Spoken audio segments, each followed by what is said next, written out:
आजिकार ये पवित्र महाशिवरात्रि अवसर में स्वर्गत छंदकवि रघुनाथ पट्टनायक जन्म शतवार्षिक स्मृतिचारण समारोह उपस्थित मंचासीन अतिथिवृंद मंच सामने बसी रघुनाथ प्रेमी समस्त साहित्यिक कवि कवयित्रीवृंद एवं आदर छात्र छात्रीवृंद समस्त को मु स्वागत करुच्ची धन्यवाद ज्ञापन करुच्ची आजिकार ये दिवस मत किसी कहवाक सुजोग देथिबारु निश्चित भाव जदि आम उमरकोटर साहित्यिक पाणीपाग किंबा उड़िया भाषा साहित्यर प्रचार प्रसार एवं यहाँ रुधिवंत करने विषय जदि स्मरण करवा निश्चित रूपे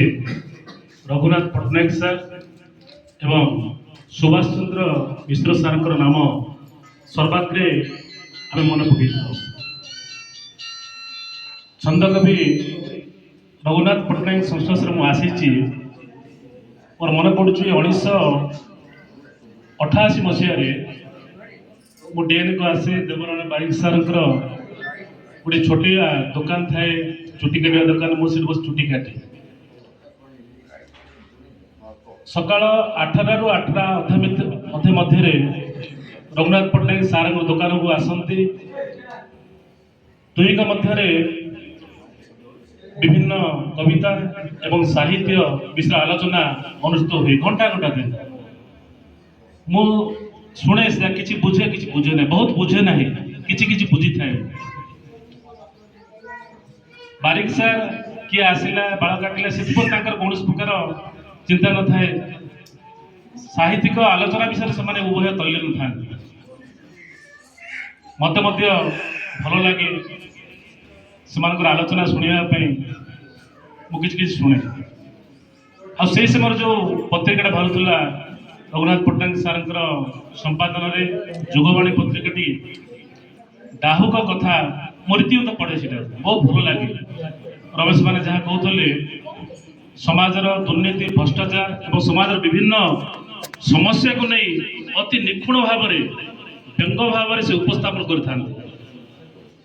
पूरा रीतिमत पढ़े जुगवाणी पत्रिकार से ही आलेखटा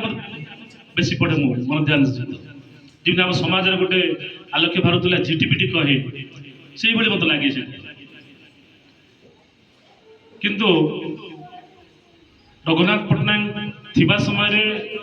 जो जो छंद कवि हिसाब से जो विभिन्न कविता लिखिं से भितर प्रेम अच्छी विरह अच्छी समाज को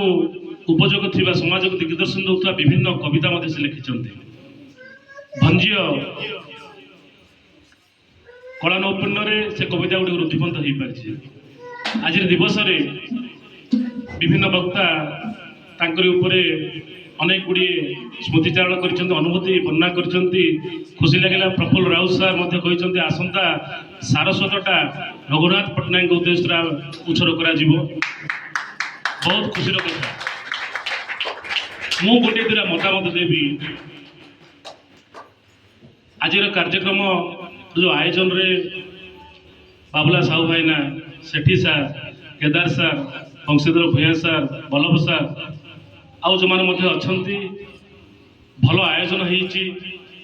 होगा बाहुल्य जे रघुनाथ पट्टनायक जदि गोटे प्रतिमूर्ति विमोचन हो पारि था आम ये अंचल जमी रवि सिंह बाजी रही अन्य महापुरुषों रही तेरे दीर्घ दिन जाए सी आम मानस पटरे सब सतेज हो रही था चिर उज्जीवित हो रही था यहाँ गोटे प्रथम प्रस्ताव अच्छी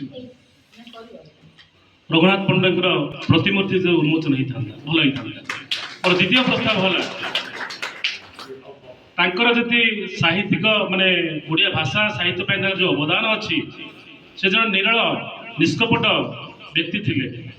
किंतु तांकर जो भाषा साहित्य जो पांडित्य थिला अगाध थिला तेणु तांको आमे सम्मान देवाई उमरकोट म्युनिसिपालिटी हो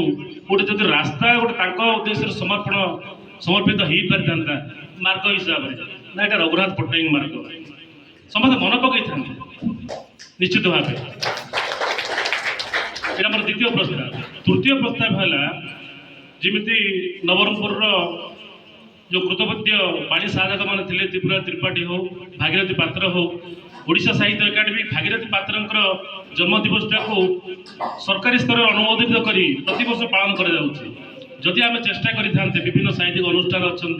प्रशासक अच्छा संगठक मैंने अच्छा जदि रघुनाथ पट्टनायक जन्म दिवस को आम प्रति वर्ष सरकारी स्तर में उमरकोट जदि आम पालन कर निश्चित रूपे प्रति आज दिवस में गोटे श्रेष्ठ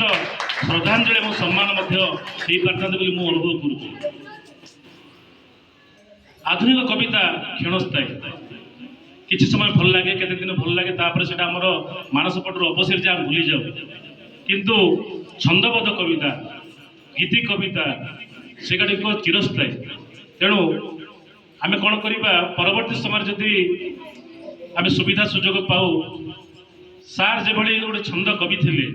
आम गीति कविता आसर गोटे आयोजन कर छंद कविता आसर गोटे आयोजन कर अर्थ है समस्ते सार जो ढांचार लिखुले से आकर्षित से कविता लिखा आरंभ करूँ आधुनिक कविता को न लिखु कहि लिखु सहित यही कविता सहित सम्मिश्रण घटू। परिशेष आजिकर महाशिवरात्रि रे गोटे साधु पदक्षेप शुभ पदक्षेप नि सारंकर स्मृतिचारण हो सार बहुत डेरी हेले सुधा आम समस्त सामूहिक सहयोग आग को अनेक गुड़े महत् पदक्षेप निम समस्त गर्व गौरव विषय विशेषकर परिवार वर्गर समस्त आत्मीय स्वजन एठार उपस्थित अच्छा एठार उपस्थिति आम मनोबल को दृढ़ कर सारंकर जहाँ गुणावली थिला ता द्वारा जदि आम आग को आम सारस्वत यात्रा रखिपर कर निश्चित रूपे सारंग प्रति से श्रेष्ठ श्रद्धांजलि और सम्मान। धन्यवाद।